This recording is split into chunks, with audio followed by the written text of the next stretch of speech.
దిల్సుఖ్ నగర్ జంట బాంబు పేలుళ్ల కేసులో విచారణ చివరి దశకు చేరుకుంది. 150 మంది సాక్షులను విచారించిన చర్లపల్లి జైలు ప్రత్యేక న్యాయస్థానం మరో 2 వారాల్లో తుది తీర్పు వెలువరించనుంది.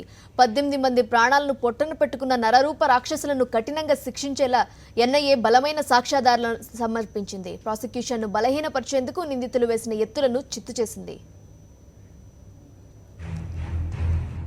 3 ఏళ్ల క్రితం హైదరాబాద్ను వణికించిన దిల్సుఖ్ నగర్ జంట పేలుళ్ల కేసు విచారణ కొలిక్కొచ్చింది.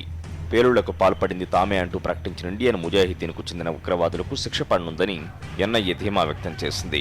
బాంబు పేలుళ్లను సవాలుగా తీసుకున్న నేషనల్ ఇన్వెస్టిగేషన్ ఏజెన్సీ 6 నిందితుల్లో 5 అరెస్టు చేసింది. పేలుళ్ల కేసులను ప్రత్యేకంగా పరిగణించి నాంపల్లి కోర్టు నుంచి రంగారెడ్డి కోర్టు, ఆ తర్వాత చర్లపల్లి జైల్లోనే ప్రత్యేక న్యాయస్థానం ఏర్పాటు చేసి వారానికి 3 రోజులు విచారణ జరుపుతున్నారు. ఇప్పటికీ 158 మందిని సాక్షులుగా విచారించారు. 313 ప్రకారం విచారణ చేపట్టారు. నిందితులు నేరం చేయలేదని కోర్టు ముందు చెప్పడంతో 313 ప్రకారం వాదోపవాదాలు జరగనున్నాయి. విధ్వంసం సృష్టించి నిందితులు తప్పించుకుపోయే అవకాశాలు ఉన్నాయనే ఇంటెలిజెన్స్ రిపోర్టులతో నేరుగా న్యాయస్థానాన్ని జైల్లోకి మార్చారు.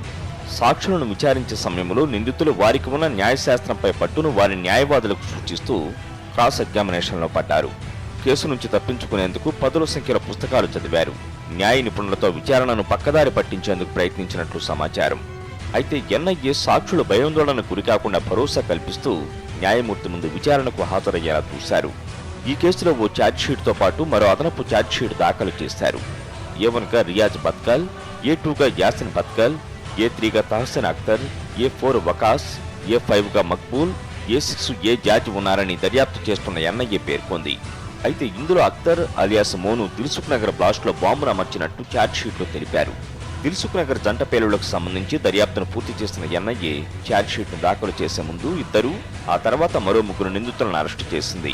మరో ప్రధాన నిందితుడు రియాజ్ బత్కల్ పాకిస్తాన్లో స్థావరం ఏర్పాటు చేసుకుని ఇండియాలో దుశ్చర్యలకు పాల్పడుతున్నాడని ఛార్జ్షీట్ స్పష్టం చేసింది. రియాజ్ను అరెస్టు చేసేందుకు ఢిల్లీ స్పెషల్ బ్రాంచ్ పోలీసులు విస్తృతంగా గాలిస్తున్నట్లు తెలిపారు. పేలుళ్లకు అవసరమైన ఆర్థిక సాయం ఎజాజు చేశాడని గుర్తించారు. హైదరాబాద్ను 2007లో మాదిరిగానే మరోసారి టార్గెట్ చేయాలని నిర్ణయించుకున్న రియాజ్ బత్కల్ 2012 సెప్టెంబర్లో అసదుల్లా అఖ్తర్, వఖాస్లను పాకిస్తాన్ నుంచి మంగళూరుకు పంపినట్లు పోలీసుల ఆధారాలు సేకరించారు. ఎజాజ్ 2013 ఫిబ్రవరిలో 6,80,000 పంపాడు. ఉగ్రవాదులు ఆ నగదును వినియోగించే దిల్సుఖ్ నగర్లో జంట పేలుళ్లకు పాల్పడి 18 మందిని పొట్టన పెట్టుకున్నారు. నిందితులపై ఐపీసీ 302, 307తో పాటు రెడ్ విత్ 120B తదితర సెక్షన్ల కింద కేసులు నమోదు చేశారు. దీంతో పాటు పేలుడు పదార్థాల 1908 యాక్ట్ ప్రకారం 3, 5 సెక్షన్లతో పాటు దేశద్రోహం చట్టం 1967 ప్రకారం 18, 19, 20, 38, 2, 39, 2 సెక్షన్స్పై ఎన్ఐఏ అభియోగ పత్రాలు దాఖలు చేసింది. ఈ అభియోగాలు రుజువైతే నిందితులకు జీవిత ఖైదు కానీ మరణశిక్ష కానీ పడే అవకాశం ఉంది. వాసుదేవరెడ్డి, సాక్షి న్యూస్, హైదరాబాద్.